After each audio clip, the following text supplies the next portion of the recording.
ഒരു 12-13 വർഷം പഴക്കമുള്ള നോക്കിയൻ്റെ ഒരു ഫോണാണ് കേട്ടോ. ഓക്കെ, 2 മെഗാ പിക്സൽ ക്യാമറ ഒക്കെ ഉള്ള ഫോണാണ്. ഓൺ ചെയ്ത് നോക്കുക. കുറേ കാലത്തിന് ശേഷം ഓൺ നോക്കുകയാണ്. ഓക്കെ,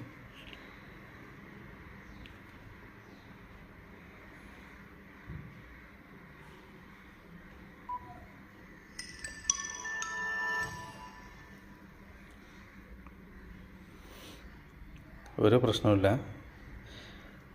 ഓക്കെ, ഒരു പഴയ ടച്ച് സിസ്റ്റമാണ് ഇത്. നോക്കിയൻ്റെ എനിക്ക് തോന്നുന്നു നോക്കിയ ആൻഡ്രോയിഡിലേക്കൊക്കെ വരുന്നതിൻ്റെ മുന്നേ അവരുടെ ഈ സിംബിയൻ്റെ ഒരു അവസാനത്തെ കാലത്ത് വന്ന പ്രൊഡക്റ്റുകൾപ്പെട്ട പ്രൊഡക്റ്റാണിത്. 306 308 അങ്ങനെ എന്തോ അതിൻ്റെ മോഡൽ നെയിം. ഓക്കെ, ഇതെൻ്റെ വീട്ടിൽ 2012 ആ ഒരു സമയത്തൊക്കെ ഉണ്ടായിരുന്ന ഒരു ഫോണാണ്. ഇന്നും വർക്കിംഗ് ആണ്.